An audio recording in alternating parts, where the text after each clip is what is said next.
لما تصف ألسنتكم الكذب هذا حلال وهذا حرام لتفتروا على الله الكذب، إن الذين يفترون على الله الكذب لا يفلحون، متاع قليل ولهم عذاب أليم. خلين علماء الحقيقة، علماء دراسة خلق الله، دراسة الكون، استكشاف الكون، العلوم التي من أجلها أتى القرآن، يعيش الناس بسلام.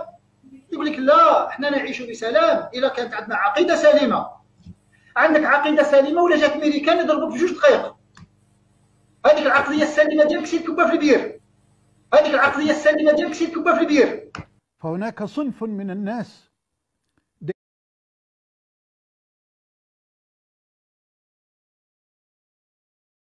ديدنه الطعن في الثوابت والأصول،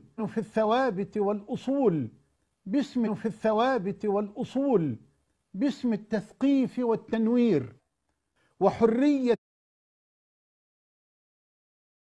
وهو مجرد مقلد لا يرقى للحكم حتى على أفعال نفسه بصورة صحيحة،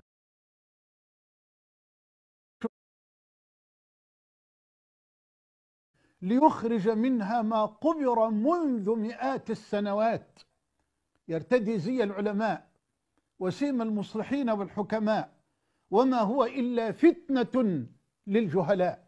قال تعالى: ومن الناس من يجادل في الله بغير علم ويتبع كل شيطان مريد، كتب عليه أنه من تولاه فأنه يضله ويهديه إلى عذاب السعير.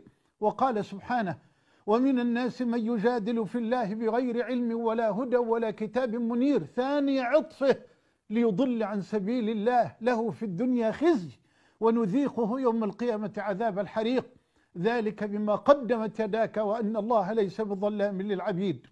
يجادل في دين الله جل وعلا بلا علم ولا عقل صحيح ولا نقل صريح، بل بمجرد الرأي والهوى، ثاني عطفه، أي لاويا عنقه ورقبته مستكبرا على الحق إذا دعي إليه. في الجبل تتلقى الله بدون علوم كونية، أنت لا توجد. واحد حافظ القرآن وعنده صوت جميل، أمه عاجبها، تقول لهم ولدي كيجود القرآن وكيقرا بحال المنشاوي وسمعوا ليه، وملي كتسول واش كتقول اش كدير يا ولدي كيقول لك قاري. واحد المره ما فهمتش والله بفهم، انا من نيتي كنتسول في الوليد كيفاش كدير، قال لي قاري. قلت له فين كتقرا؟ قال لي لا قاري.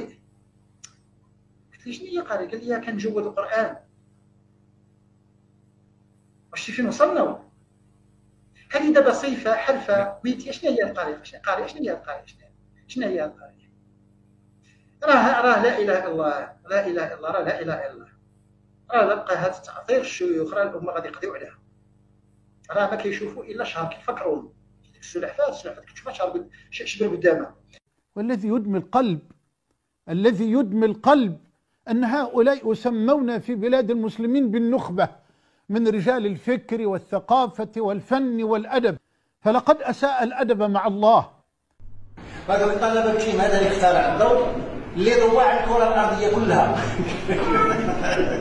مش غادي يدخل جهنم. واحد قال لي إذا مات على الفطرة والميت مع الفطرة وخصو يموت على الفطرة وخصو لا إله إلا الله.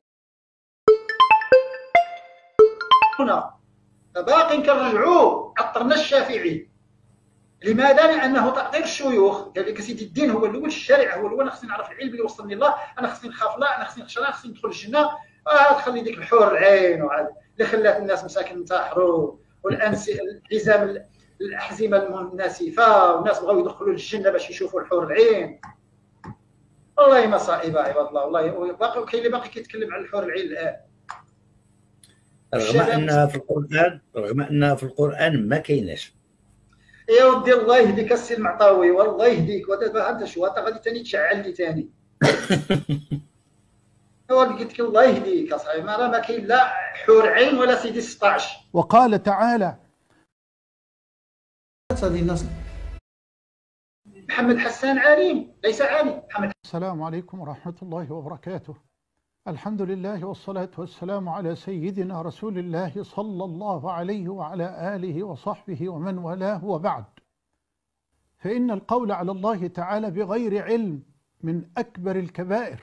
وابقى أنت مع الشافعي الآن، نحن الآن. فمن أظلم ممن افترى على الله كذبا ليضل الناس بغير علم، إن الله لا يهدي القوم الظالمين. قال تعالى: قل إنما حرم ربي الفواحش ما ظهر منها ما بطن والإثم والبغي بغير الحق وأن تشركوا بالله ما لم ينزل به سلطانا وأن تقولوا على الله ما لا تعلمون.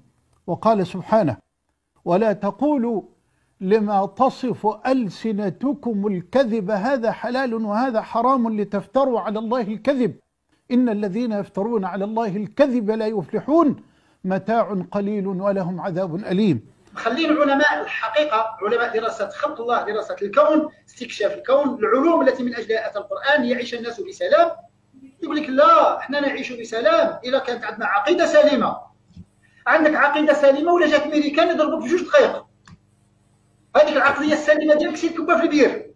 فهناك صنف من الناس ديدنه الجدال بالباطل، ديدنه الطعن في الثوابت والأصول باسم التثقيف والتنوير وحرية الفكر والرأي والتعبير، وهو مجرد مقلد لا يرقى للحكم حتى على أفعال نفسه بصورة صحيحة، بل هو نباش للقبور، لقبور الشبهات والضلالات والفتن ليخرج منها ما قبر منذ مئات السنوات.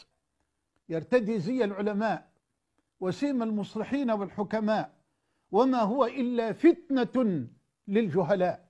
قال تعالى: ومن الناس من يجادل في الله بغير علم ويتبع كل شيطان مريد كتب عليه أنه من تولاه فأنه يضله ويهديه إلى عذاب السعير.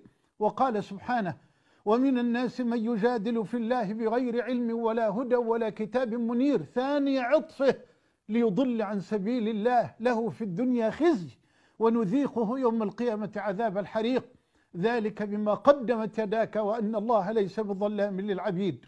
يجادل في دين الله جل وعلا بلا علم ولا عقل صحيح ولا نقل صريح، بل بمجرد الرأي والهوى ثاني عطفه، أي لاويا عنقه ورقبته مستكبرا على الحق إذا دعي إليه. في الجبل تتلقى الله بدون علوم كونية، أنت لا توجد. واحد حافظ القرآن وعنده صوت جميل، أمه عاجبها، تقول لهم ولدي كيجود القرآن وكيقرا بحال المنشاوي وسمعوا ليه، وملي كتسول واش كتقول اش كدير يا ولدي كيقول لك قاري. واحد المره ما فهمتش والله بفهم، انا من نيتي كنتسول في الوليد كيفاش كدير، قال لي قاري. قلت له فين كتقرا؟ قال لي لا قاري. قلت له شنو هي قاري؟ قال لي كنجود القرآن. واش فين وصلنا؟ هذه دابا صيفه حرفه ميتيه. شنو هي القاري؟ شنو هي القاري؟ شنو هي القاري؟ راه لا اله الا الله، لا اله الا الله، راه لا اله الا الله. راه بقى هذا التعطير الشيوخ، راه الامه غادي يقضيو عليها. راه ما كيشوفوا الا شهر كيفكروا ديك السلحفاه كتشوفها شهر شبر قدامها. والذي يدمي